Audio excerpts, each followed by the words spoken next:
So say if you talk about the Jewish phenomenon, I'll I would go and I would like stick it on the actual video.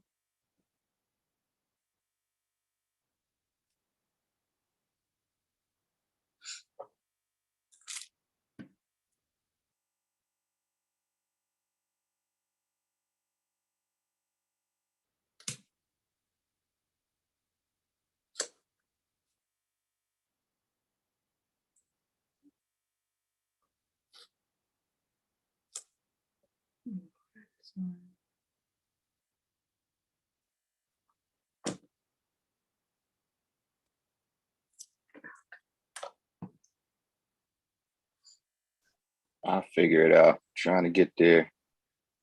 Okay. I will figure it out. Stop live stream. Okay, so I think we got it. We live? Are we live? Hey. Are we live? So we are going to be talking about a very, very touchy, I'll say interesting. I ain't gonna say touchy, I'm gonna say interesting topic. I'm Don Bucks for the public, creator of Rap and Dough, where we talk about all things pertaining to closing the wealth gap. And according to stats, that is entrepreneurship and stock market participation. But today we want to talk about, I think we have a dilemma, a slight dilemma. And we have VA Made Easy to, complement this conversation. So what's up, sis? What we got? So first, I'll introduce myself just because, I know I'm new to your community. So my name is Nichelle Compare. I am the founder of Compare Consulting, which is a VA and business solutions company. And you can find me on Instagram, Twitter, TikTok at VA Made Easy. And so basically, I'll give the whole spiel about myself. I'm a mom. I got 2 under 2. I've been an entrepreneur, I'll say, for the past 2 years. Retired Air Force vet. I got a BA in psychology.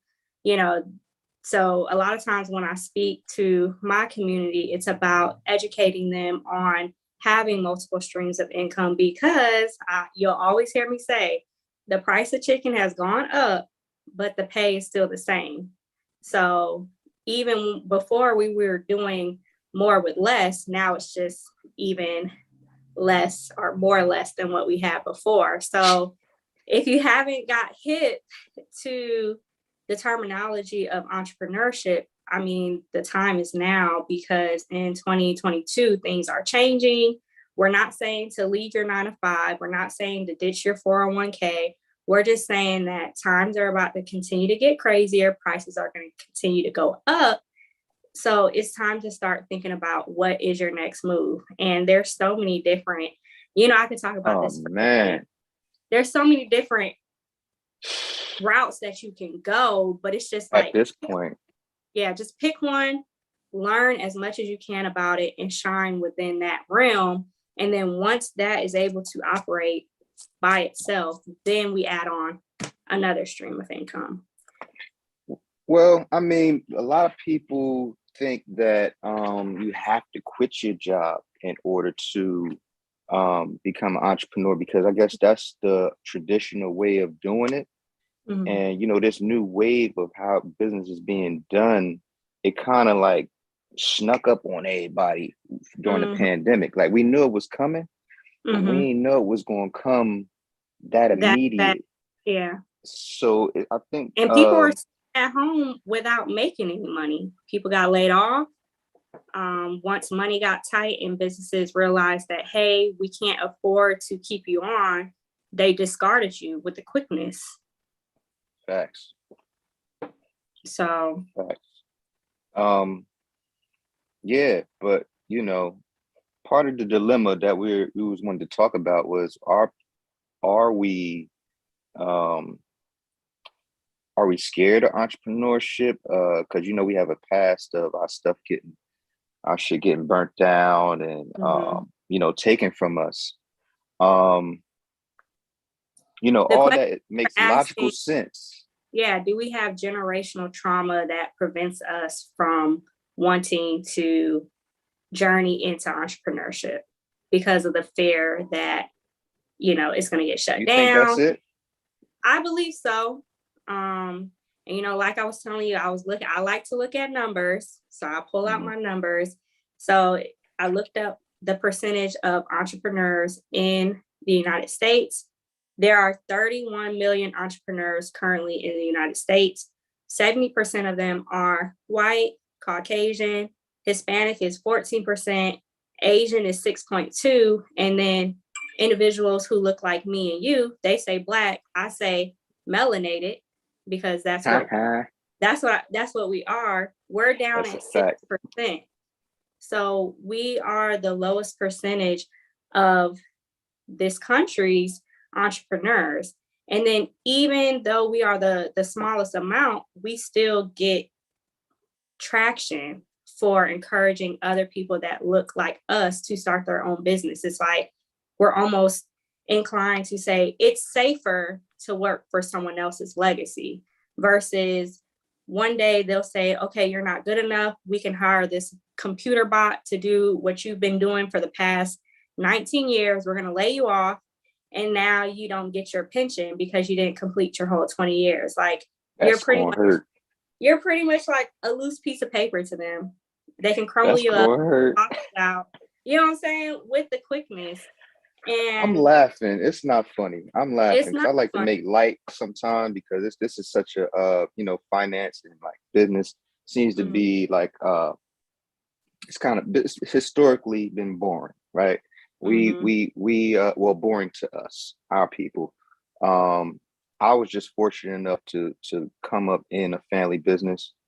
Um, I've been working with my dad in the family business almost 30 years. So I already was warmed up to the entrepreneurial um, way of Mindset. doing things and Mhm. mindset. Yeah. So, you know, establishing my platform, I thought it was only right for me to promote entrepreneurship because I Mhm. was one of the few in the hood that had a dad for one, and on top of Mhm. that, had a dad that had a business.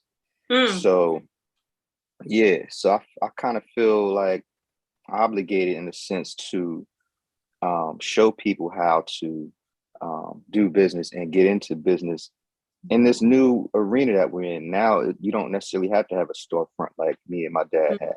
Mhm. Um, you can have a business in your hand now. Yep.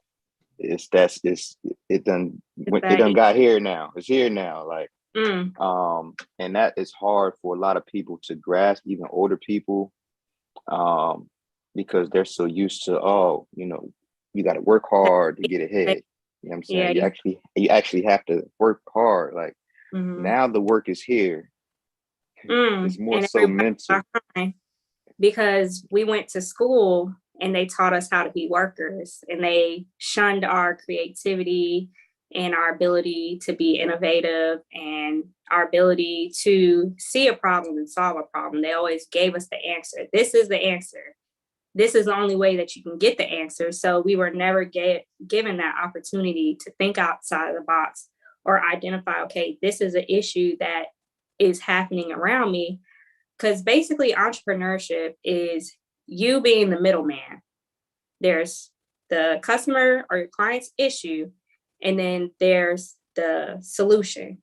Being an Mhm. entrepreneur is just getting in the middle and just saying, Solving the problem. you struggling with this, I got you. Just come this way. I mean, I just went and got some lashes. I went to Walmart. Walmart knew I had a problem. They knew I needed some lashes because the girl got to have. Word. I went to Walmart and they solved the problem. Simple. Walmart is a fucking beast, man. They got lashes now. I'm pretty They sure they got been everything. had lashes, but they corner the market, man. They sure know Yeah, how to corner the market, boy. it's a Listen. one-stop shop. But the thing that I always try to emphasize is if Walmart picked up and left your city right now, where are you going to find your food? Of course, there's other places that sell food, but say if every location, every store near you that sells food, if they picked up and left, what would happen if they, you wouldn't be able to go in there and just grab something quick, say you want toys, clothes. I mean, all the things that you go to Walmart for, but if they picked up today and left, what would you do? And so there's a lot of other individuals in America, they already have that set up, that self-sustainability. But because we shy away from that concept of owning our own businesses and being self-sustainable within our businesses, we're still left to depend on other people in their business. So the shying away part, you hit a lot of points there, man, and it's hard to put it 100% on us. Mm. There's a lot of moving parts with why we are the way we are, even though I can't agree with perpetuating how we are, but we got here a long time ago. I believe, my opinion, I believe we got here from, layers and layers of, there's layers and layers of reasons how we got here. Now, based off of what I'm reading in Jewish Phenomenon, how they got to where they are, it's layers and layers of how they think getting there. Yeah. Can you lay out what the Jewish Phenomenon is? What is that? Oh yeah, for the people, because we had this previous conversation. Know what it is. So for the people, the Jewish Phenomenon is one of the 3 or 4 books I'm reading right now. It outlines how, because when you think Jewish, off top, most people think money. They got money from either being, the cliche, not cliche, the stereotype might be because they're stingy or they're cheap, but that's far from the case. So this book outlines basically how they got to this prominence this prominent position that they're in, being the smallest in population, but also having the highest population of millionaires and industry leaders. Like it's the percentage of them in these top positions and in the Forbes is stupid in comparison to their population. It's like, how are they 60% of the Forbes top 400? How are they 60% of it when they only make up 3% of the population? They where the money at. Like what? They are and where this is every industry, industry you can name. They are grossly disproportionate than not only their population, but the general population. Yeah.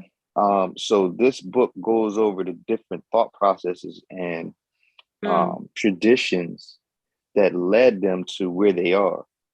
And some of the things in there is delayed gratification. And this dates all the way back to when they really didn't have anything in the first place. And a lot of their stuff is traditional and religion. So they infuse tradition and religion, like it's all in one. It's not even separate.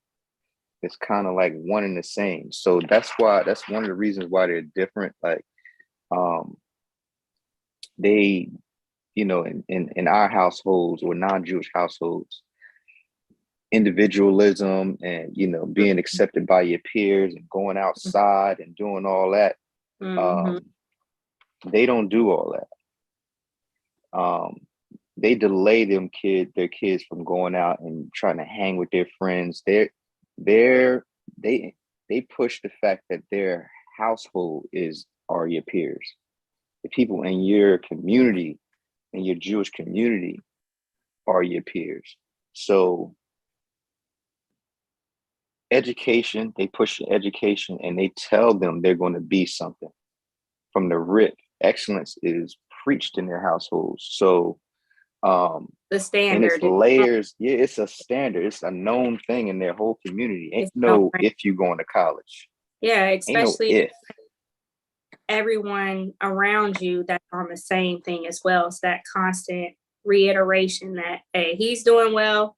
That's that's just the thing, you know, like you don't come from our family and not exude greatness.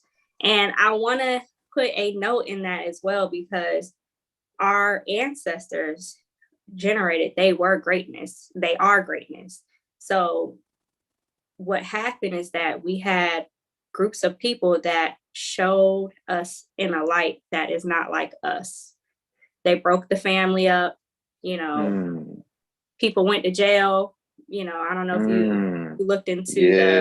the 13th Amendment, but pretty much our whole structure as a community was broken down because people don't understand that when we tap into what we came from, we have no choice but to be great. So I would suggest that we Shit, as a talk about it. community, I would suggest that we as a community, we turn the TV off. Like you said right now, you're reading a book about the Jewish phenomenon. Open your mind, look at other people that are in this community, you know, that are pursuing entrepreneurship. They're doing well, they have results. Don't just follow after people that's just like, I'm my own, Facts. you know, I'm my own boss or whatever, but follow people that are genuinely making an impact and they have high energy, that high aura, like they're just radiating excellence. That's who you want to start surrounding yourself with. So turn off these soap operas, this social media, you know, drama. That is all to distract you. The rap videos, you know, I'll say even with Megan Thee Stallion, she'll talk about some raunchy stuff, but guess what? She booed up and she's in love and she does right by her man that we know of. But you know, the reason why we're so far from where, you know, if we're talking about the individuals in the Jewish phenomenon, is because we keep getting shown an image of who we are, and it's far away from where we used to be. You know, Mm, like we were talking about earlier with Black Wall Street, you know, they had hospitals that they own, schools that they own, movie theaters, restaurants, dentists, the dentist office. I mean, you name it, they owned everything on that street. And then once again, it got, you know, blown up and tore down. And so I do feel like we are often afraid to pursue, you know, entrepreneurship, ownership, because we've been in predicaments where we had it all and then it was had it ripped all. away from us. So now it's healing time. It's time to start your business. It's time to put your kids on there as employees so that you can pay them so they already have wealth at 10, 11, 12, 13 years old.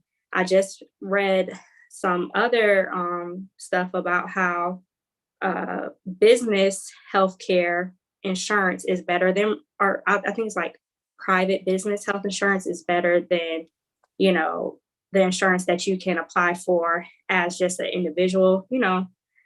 So I still have to do more research into that. Okay.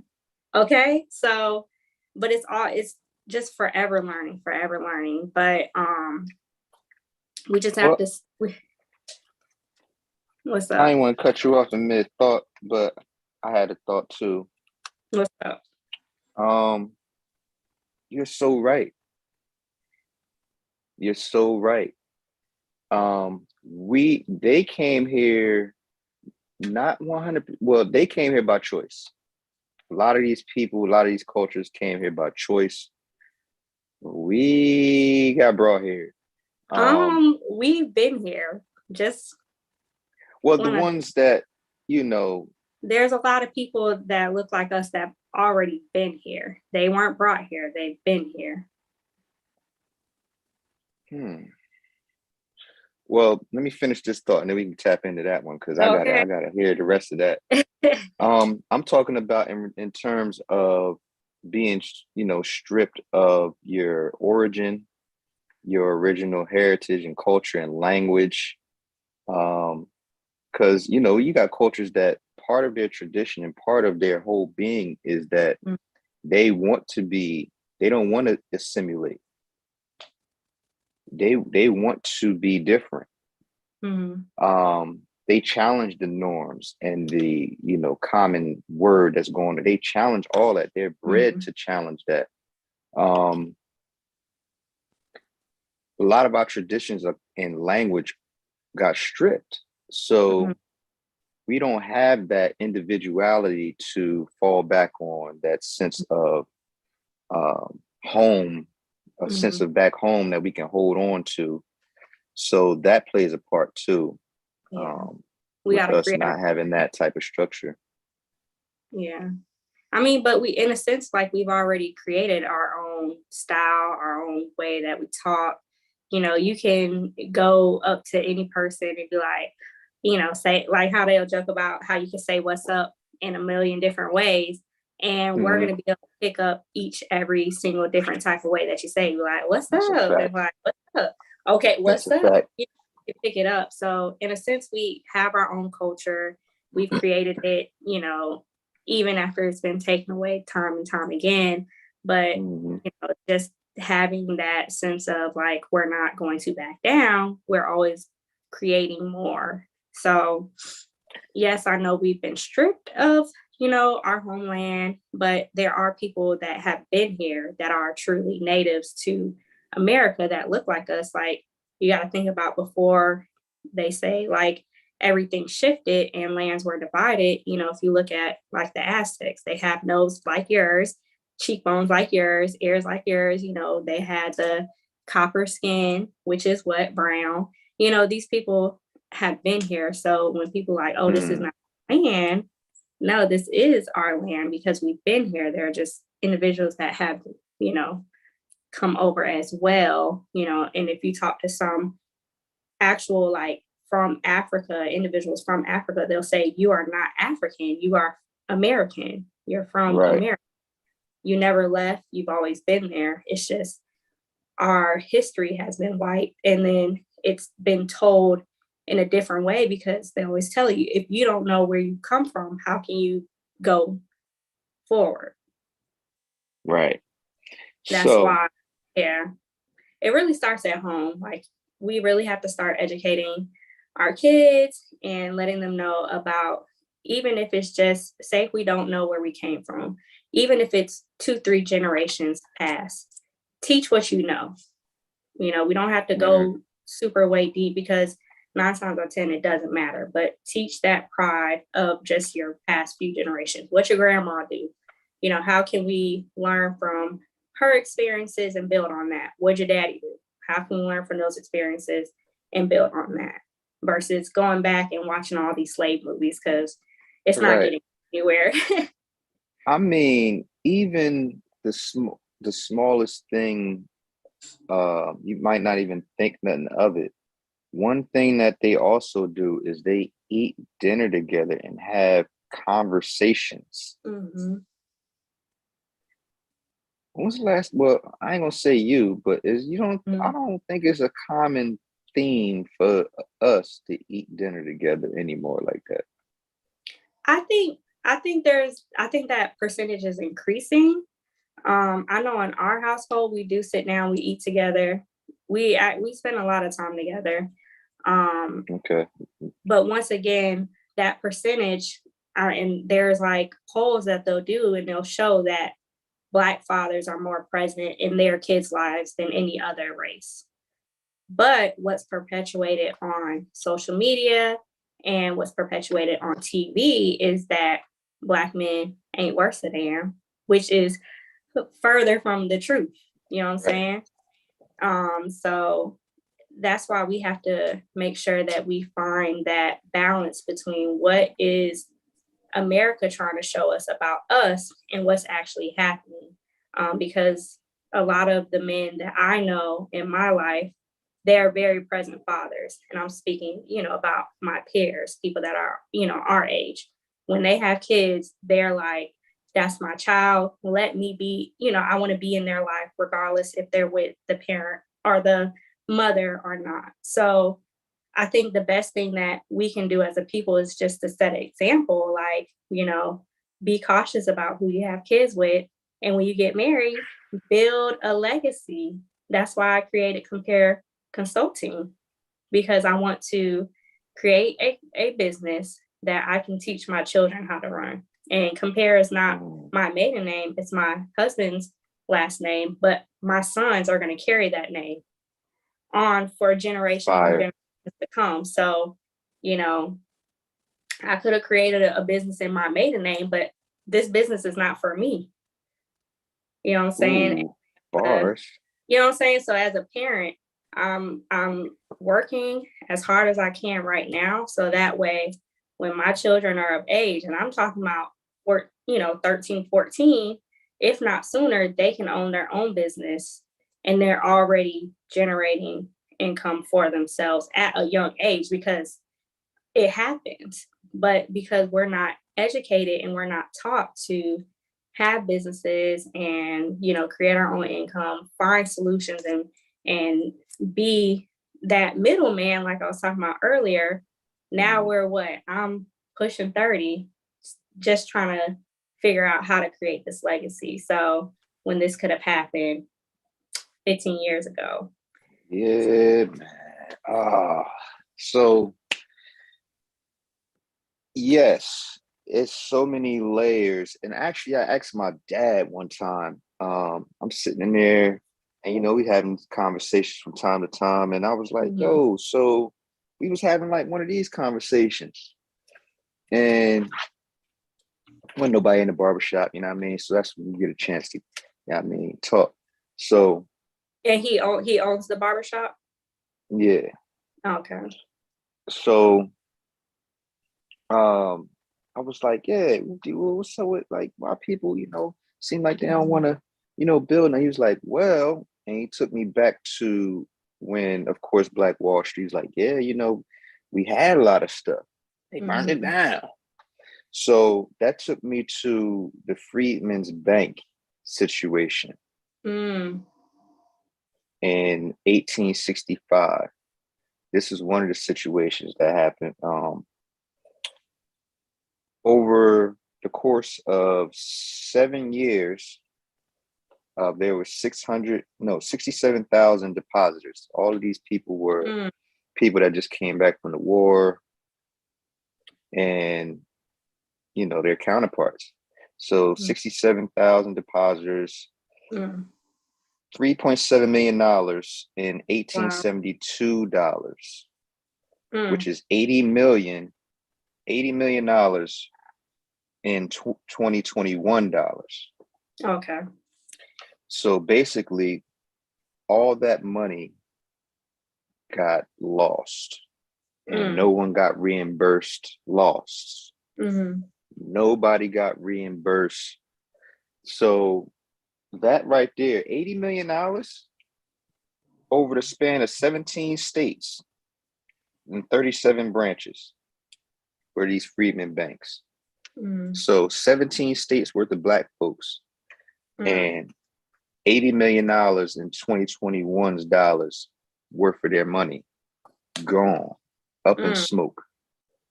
We don't know where it went, but we know where it went.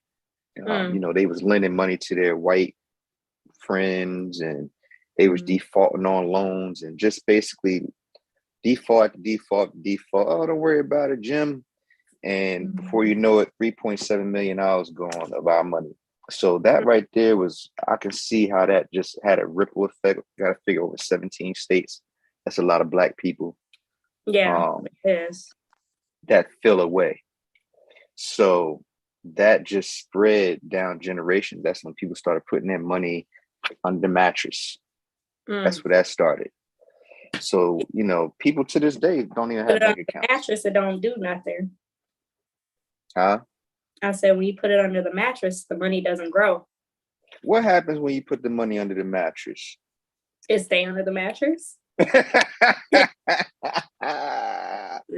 That shit dies. Yeah. It dies. Because you talk in about so many words. Huh? You talk about investment a lot. Oh, that's one of my two-pronged attack strategy, because like I said, my whole goal was to promote business and investing, because that's what I came up in. So it's like it's only right that I promote it. So yes, your money dies under the mattress. It actually dies in a bank account. Savings account. yeah, it just, yeah, in the savings account, it dies Mhm. because of the interest versus the inflation every Mhm. year. So your money is worth less every year that it sits. So that's why we have to, learn the magic of investing, learn the magic of compound interest, Mhm. residual income, um, Pass. creating digital passive, whatever you want to call it, passive, Mhm. residual, making your money work. Don't just Mhm. make the money, make the money Mhm. work. But Stop spending it in one time without having clear idea with, how you're gonna make it work. what you said? I was saying stop spending it so fast, before you can think about how you're gonna make it Ah, work. I just look, I'm looking up numbers. So it said that the average lifespan of the dollar is 28 days in Asian communities, 19 days in Jewish communities, 17 days in white communities, and 6 hours in Black communities. that's this. Here go this one. Them numbers ain't changed yet. It's still Mm-mm. only 6 hours. Five. Come on, That man. was from December 20th, 2021. So Come 2 months, on, man. Nah, we 6 hours. can't. It, So it can't still be as soon as six we come, hours. as soon as we come up, that money is gone in a It quarter can't of a day. still be 6 hours. It's 6 hours. Nah, it gotta be 6.5 by now. Mm-mm. I'm surprised it ain't lower, which is sad. It gotta It's be sad. 6.5 by now. Come Mm-mm. 6 hours. on. So Come on. as soon, like, I just want to know what everybody's about to do with their refund check. Cause it's tax time. Oh man, I How, love it. how that I love it. I love to check? see it. I love to see it because I talk about what people need to do with 7, 8, 9, 10 bands anyway, I seen a post that all was, the time. as soon as you get your refund check, you in the strip club talking about, I can take you away from all of this. Yo, Come on. nah. Come on. Yo, you know what? I need to stop laughing at this stuff, man. But you It's real know what? life. It's real It's life. funny. It's funny as shit, but it's frustrating too at the same time Mhm. because we know. Oh well, we should at this point, Mhm. like we should be knowing that the time is pretty much now. Mhm.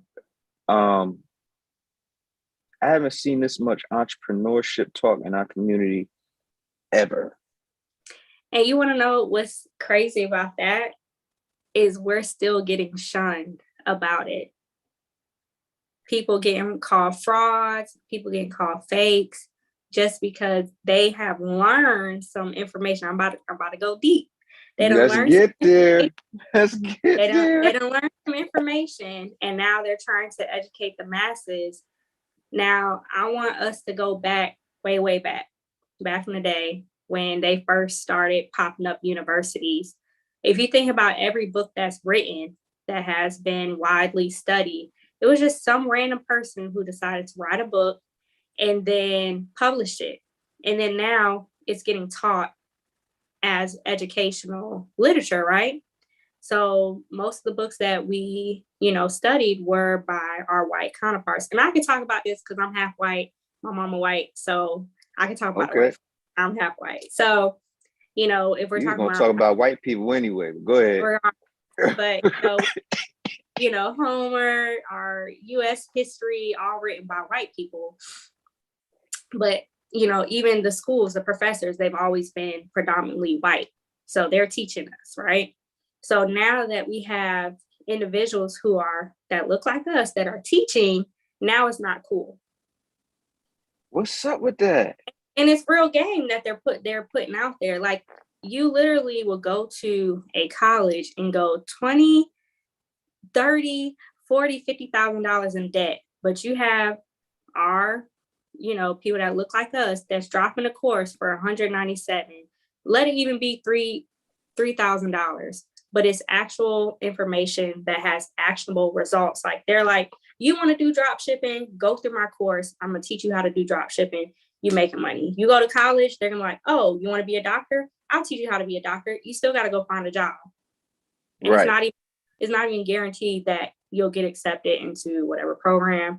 But, we have individuals that are literally teaching you how to get business credit, how to, do Airbnbs, Turo businesses, boat rental businesses, Write ebooks. writing ebooks. I mean, whatever the business is, you have people that look like us that are teaching individuals that look like us how to do it, but they're getting shunned for it. Like, oh, you're just trying to scam. You're just trying to scam. But it's just like, you just gave $50,000 to this college with no guarantee that once you get that degree, you're going to be able to find a job and get paid enough money to pay back the $50,000 that you just took out on a loan. It blows my mind because Crazy. it's so many moving parts to that thought process. First of all, why do you think their information is more valid than yours or mine? Mm-hmm. What is it about them that makes you feel as though their information is superior? Mm-hmm. What is it in you that makes you feel that way? And then not only like, it's like, yo, yeah, I don't know if I can trust you. Mm-hmm. But how you know if you can trust them? Like, I don't understand it. I can't really wrap my head around the psychology of that, but I know it runs deeper than I can deep. probably imagine. Yeah. What do you think of that? Like, where do you think that is with us, that we discredit each other so readily? I mean, I believe that because, and there's people that maybe grew up with educators that look like us, but I feel like when you aren't taught from people that are similar to you, you don't look at them as a educational figure. Does that make sense? So if I'm used to someone else who doesn't look like me, always having the answers, always telling me when I'm wrong, oh, now you're right. You need to do better on this. And then now I have somebody who looks like me, and we are often the ones that are being ridiculed and being corrected. How can you correct me if I've never seen someone that looks like you in that in that place as an authority? Right. So that's why it's heavy. so important. Yeah, that's so important to cling to your elders and have them teach you these skills and be the educators. Because when you ever see like your grandma be like, don't do that. And to tighten up because she's that authority figure. If your grandma's in there teaching you your times tables and, your ABCs, you're going to look at her as that authority figure versus now, because we're constantly at work 9 to 5, you have someone else raising your kids that do not look like you. And now that educator can't even relate to your child and is always saying, oh, you're not doing this right. You could do better. They've already been put into a box to where no one that looks like them can be considered that go-to person. Wow. Ooh. It's like a That's heavy. Yeah. And I think we really do need to break that down. And, I'll say with just my own family, because I can only speak for myself. Like, I work from home. I sit down, I read books with my kids. They are 2 and 1. They can count to 1 to 20. They know their ABCs. My 2-year-old, he's pretty much speaking in full sentences. You know what I'm saying? He has that intellectual and that emotional intelligence because I'm right there with him. So if we can get, our community that close knit, where we're the ones educating them, we're the ones that are showing them these entrepreneurial skills, whether that's mindset, that's the actions, the hustle. Right now we're like in hustle mode. We need to get to that point to where we can sit back and let the business run by itself. But, because we're just in the beginning, it takes time to get things flowing. So I just think it's a man. Mm-hmm. Wow, that's heavy because they definitely talk about, a portion of that because they were saying how most of the Jewish women or wives are housewives. So Mm-hmm. they're able to have that connectivity to their Mm-hmm. kids in the way that they do their thing in their Jewish community. I Mm-hmm. don't want to give away all the book. It's so many layers of dopeness. I'm like, Mm-hmm. wow. But they have that sense of community, Mm-hmm. togetherness. We're frayed. We're frayed like a motherfucker. I ain't even gonna hold you. Mm-hmm. We frayed, man. We got a lot of fixing. But that's deep what you said though. We're not looked at as authority figures amongst our peers. Um, I guess because we don't have that many examples of people in Mm-hmm. authoritarian Excellent. places. Yeah. You Because know what I'm my saying? husband, he asked me, he was like, what's a woman that you look up to? What's a black woman that you look up to? I'm like, I I don't have one. Or, what's a black man that we look up to? Like, if someone asks you like, what's a black man that you look up to, who would you say? Of course, my dad. And that's what I figured you would say. But anything outside, like, I'm just dropping names, but someone who was highly celebrated was MLK. He got shot. Uh, Malcolm X, he was shot or he was killed. Farrakhan, they ended up, trying to discredit him. So all these prominent figures, I don't really pray on myself. I don't really talk about Obama because I just don't feel like he did anything for our community. Um, Ooh, high five.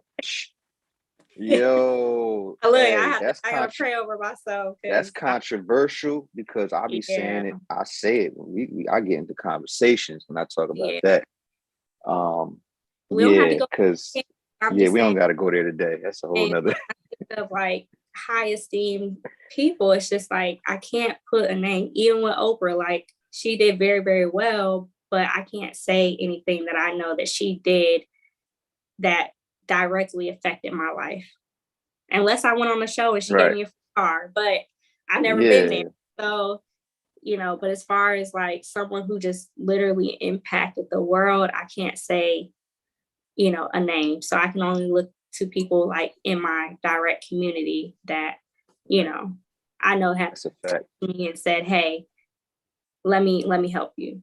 So And I find it to be dope because I'm not the only one that look at my dad the way that I do. Um, mhm, it's people that come in because I guess because we've been cutting people's hair I, I've been doing it almost 30 years. I mean, I don't do it full time anymore, but mhm, my dad is still there.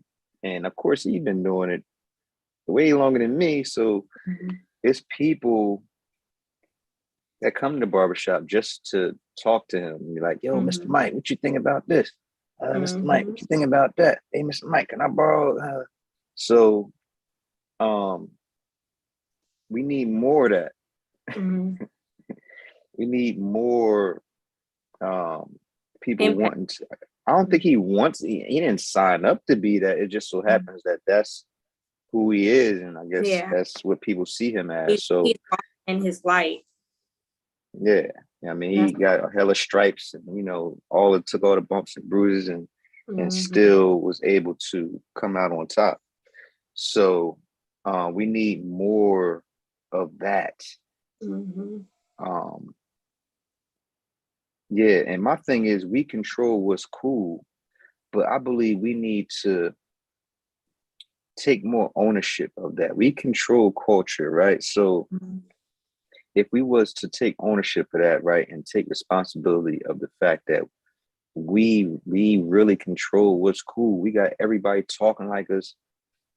It's not mhm. even like we try to talk a certain way. It's just like That's how we talk. just how we talk. Like got people trying Mhm, to walk like us, wear hair like us. mhm. Just be us.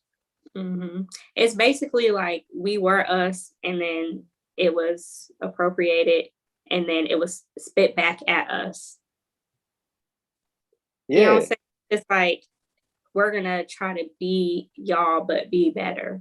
And I hate it because it's like, to be like, how, I don't know how I can explain it, but to be talked down about your characteristics, and then to have somebody go and put those same characteristics on themselves and then look at you because you don't have it, but it's like, you don't have it. Like, you it's wouldn't, bananas. like, Like what? so back in the day, like in England where they had the dresses with the tight corsets and the The thick, big back part. that they wanted to have. Yeah, they wanted a That's what fat ass. that's what that is an image of. So, Yes, it is. but Yes, it is. they, Crazy. I mean, Crazy. continue to break it down and break it down, but I want to make sure we stay on topic just about Yeah, that's why the I said, trauma yo, this of, conversation, we we can could go talk for off. hours. Yeah. But what time is it? I don't want to keep you too long, but let's go over a couple more things. What else I got here? But yeah, we're all saying was we need to We embrace need that solutions. greatness. We need solutions. That, we're talking about the trauma, the things that people like you and I have went through, because you got to remember that generational trauma is a thing. The things that your grandparents went through and ancestors on top of ancestors went through years and years ago, it lives in our genes, in our gene. So it's written in the code of who we innately are at a genetic level. So, Okay. because they have experienced things. So say, for instance, your great grandparent experienced something and it caused them extreme emotional strife, right? Not only is that emotional damage in their DNA, you got to think when they were interacting with their children, they passed down those coping mechanisms to them. And then the trauma from them, it's a spiral. So it's important that we start healing so that we can tap into who we truly are. We're problem solvers, we're fixers, we are We entrepreneurs. are. We can create things and make it multiply and compound. So it really just starts off at just healing and making sure that we understand who we are. So that way we can, shine in our essence, what we were put on Talk this earth about to do. it. I have purpose. So I'm a Talk Cancer, about it, sis. and I love psychology. So I'm very, very deep, but it's just I like, it's like so it. many layers, It is, man. So what are some of the things that you are, I guess, saying and your messaging to, I guess, give a little nudge to the person that is on the fence about, starting a business, in particular, something along the lines of what you do, because you can do what you do from anywhere as long as you have Wi-Fi, right?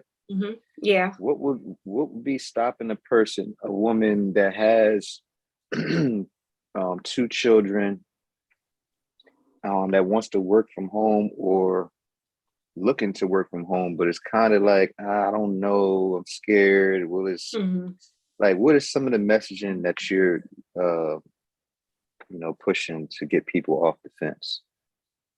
When it comes to just BA or just owning your own business, I'll say, But yeah, make sure that if you're going to, so if we'll break it down, if we're talking about working from home as a mom, 2 kids under 2, the 2 main things, just making sure, well, I'll say 3.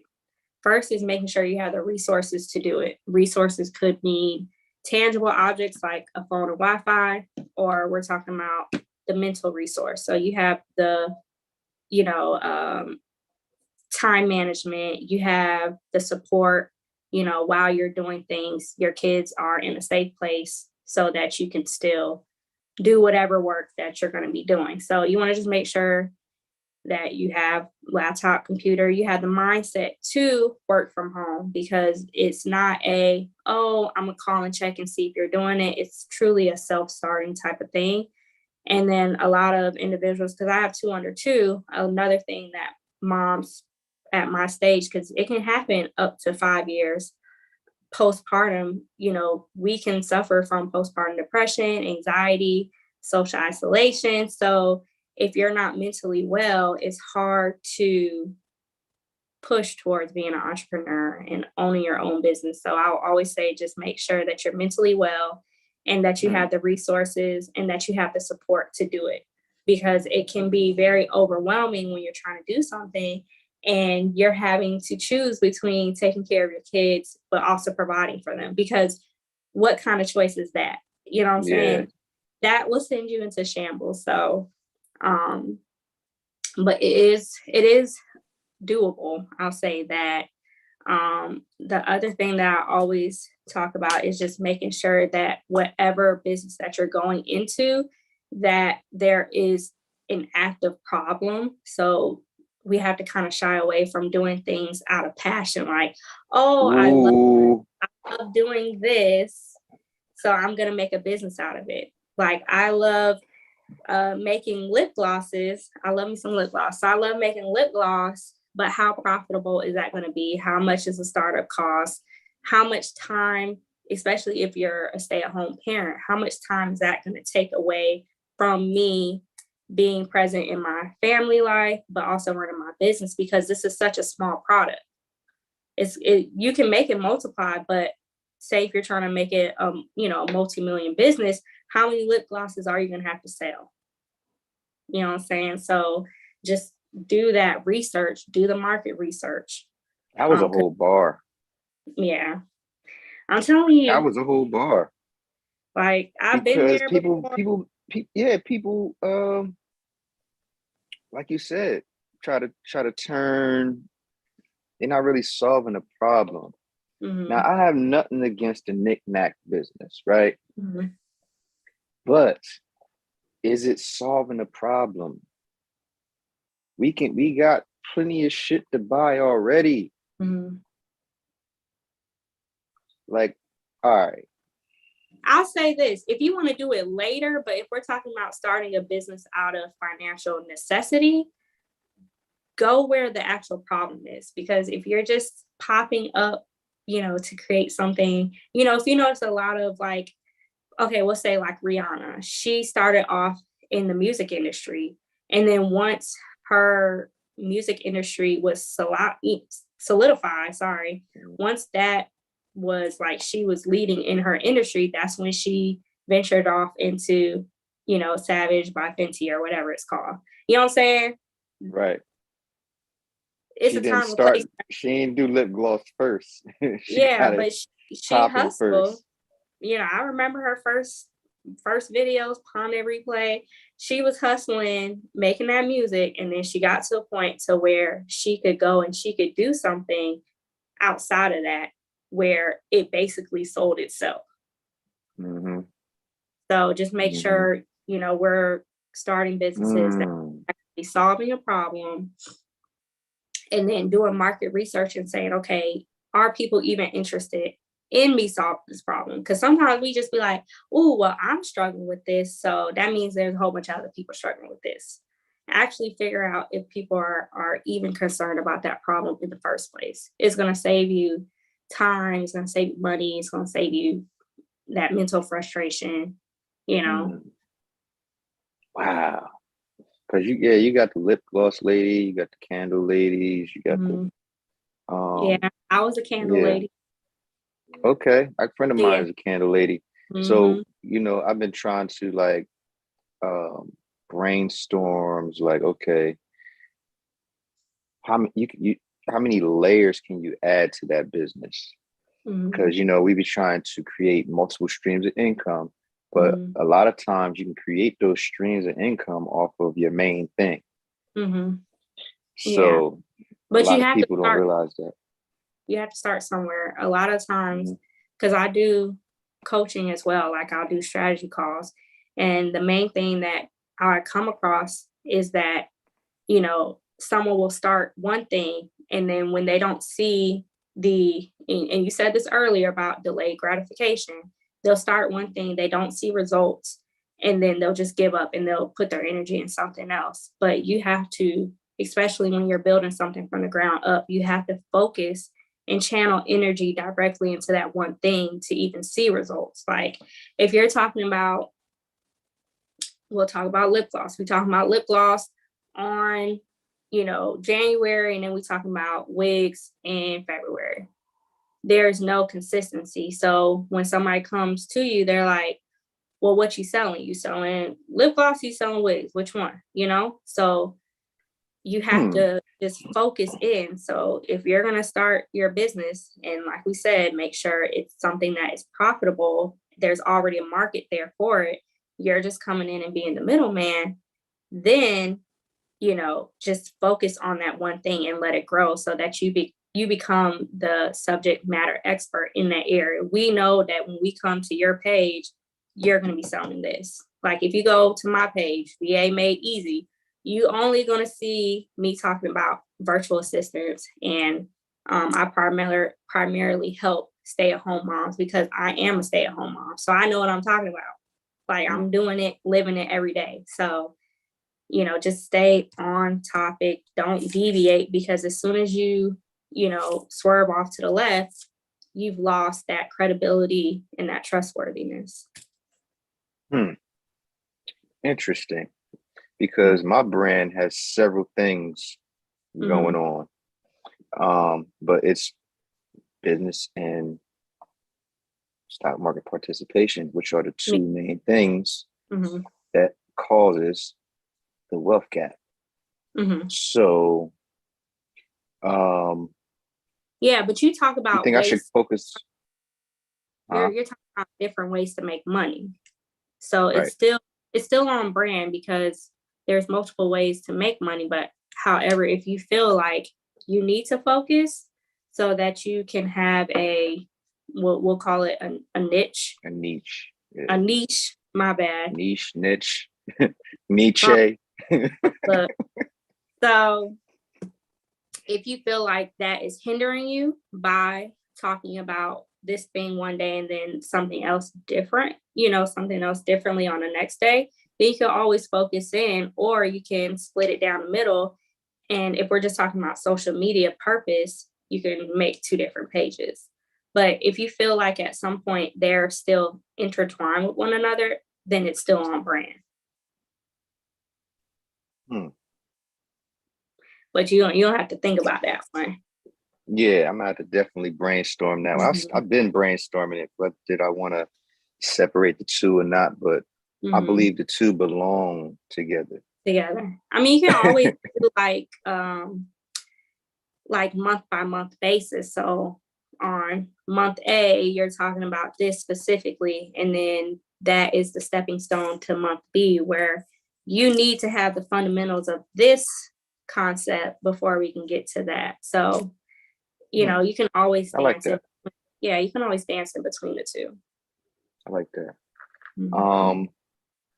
So what are, I guess before we get out of here, what are some of the resources or solutions to this problem do you have for the people?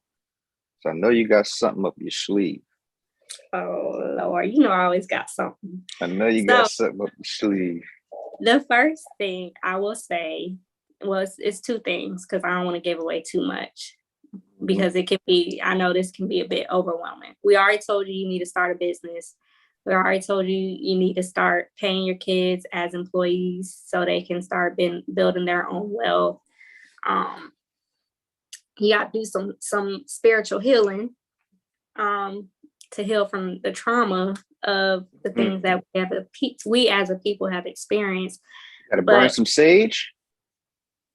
Clean it out. Clean the house out. Burn some sage. Clean some energy.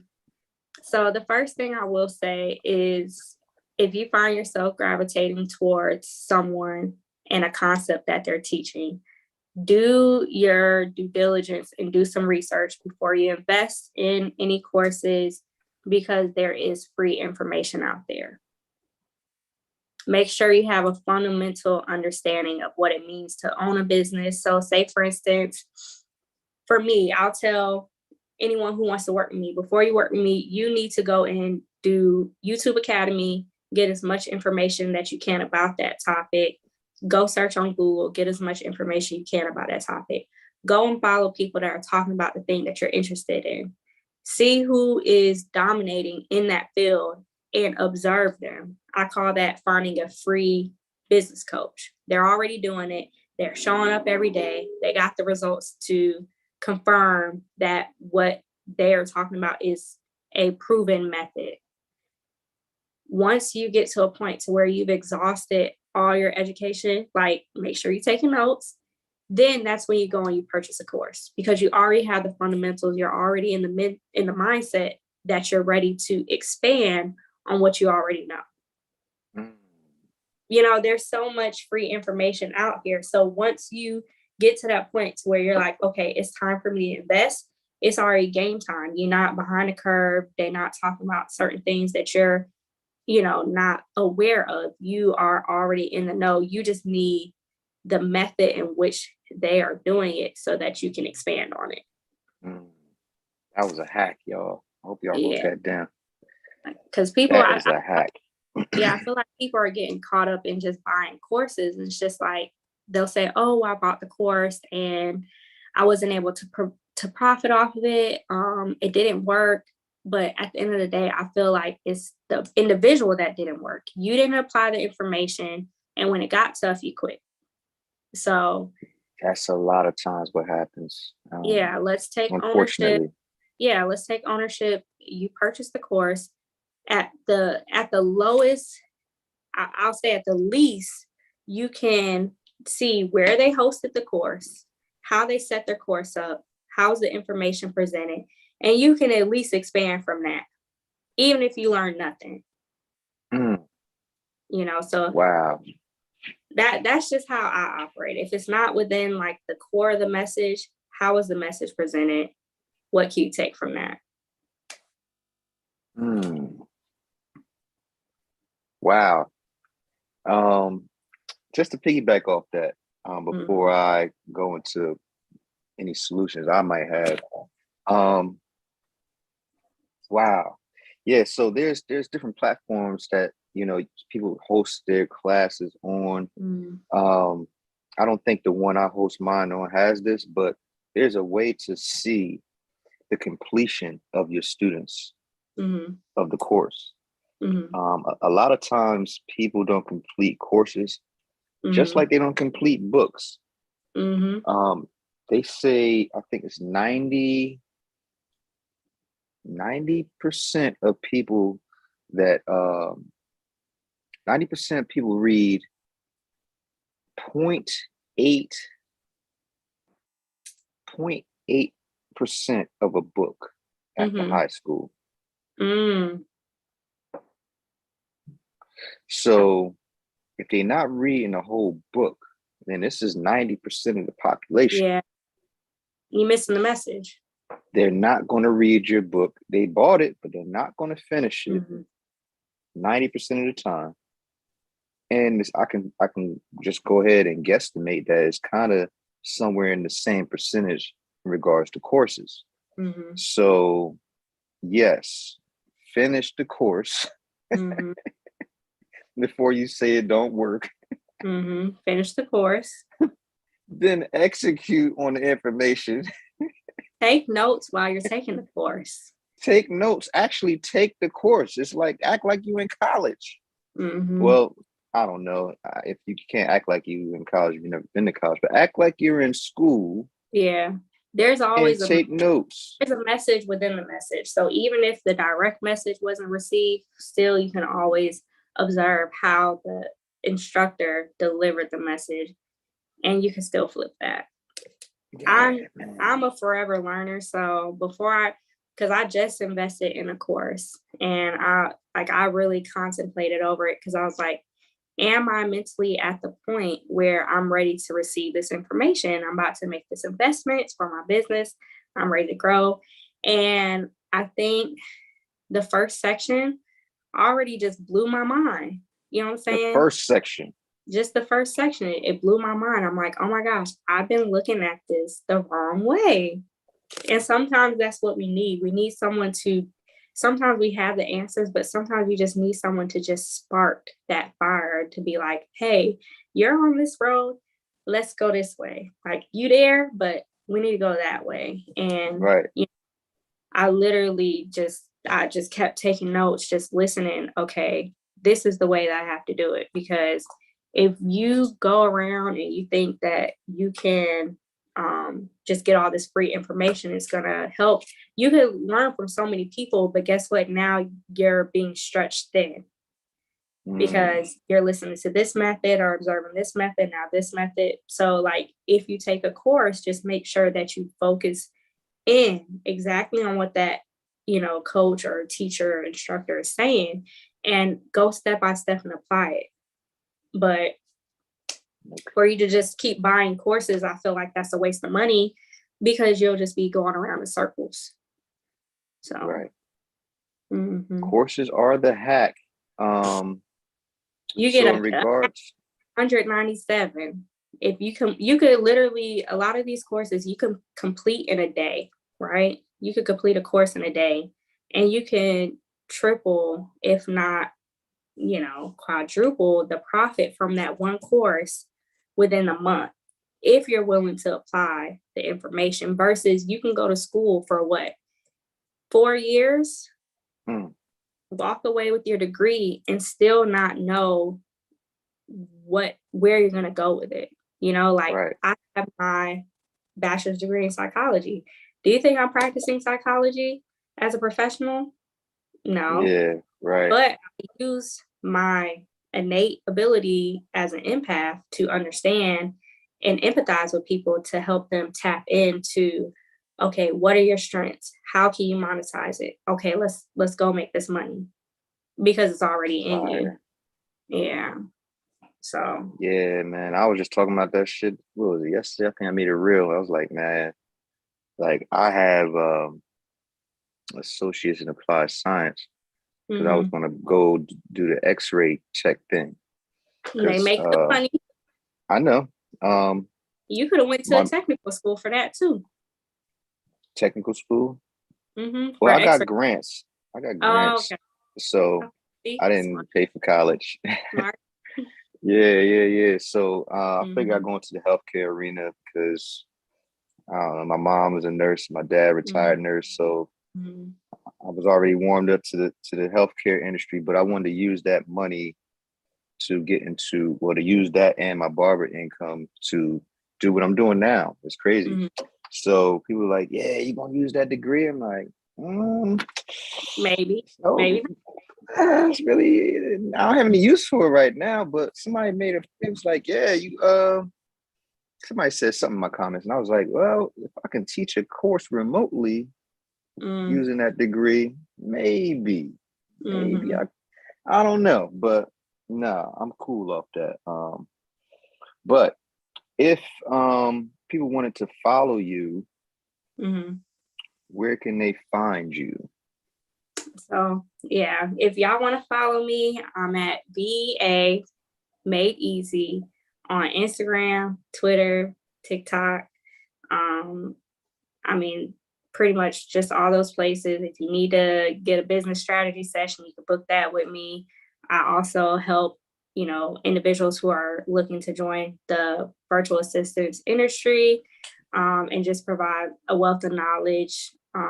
That's pretty much the gist of my business. So I'm just helping those cross over entrepreneurship. And as of now, I'm focusing on the foundation because everyone is like, oh, I want to start a business. They want to start making money, but they're forgetting that you need a business plan. You need to register your business accurately. You got to make sure you pay your taxes.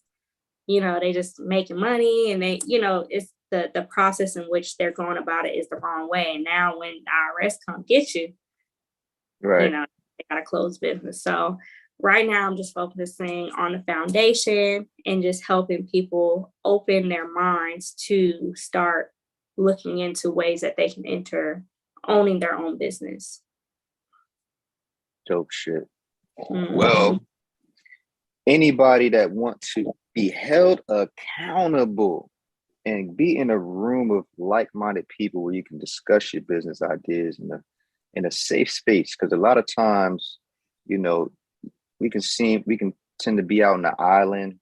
Not too many of our immediate friends and family are in business, so they can't really relate to the challenges, the day-to-day challenges that the entrepreneur, the aspiring entrepreneur or investor has. So feel free to come on over to the Breadwinner Society. Link is in the bio. We meet weekly, every Sunday at 8 p.m. Hosted by myself.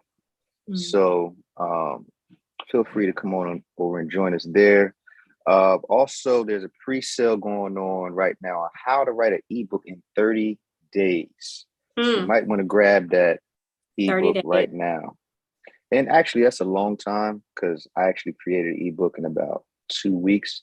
So I'm giving you an extra 2 weeks. So 30 days, learn how to create an ebook in 30 days. Pre-sale, go ahead and grab that right now.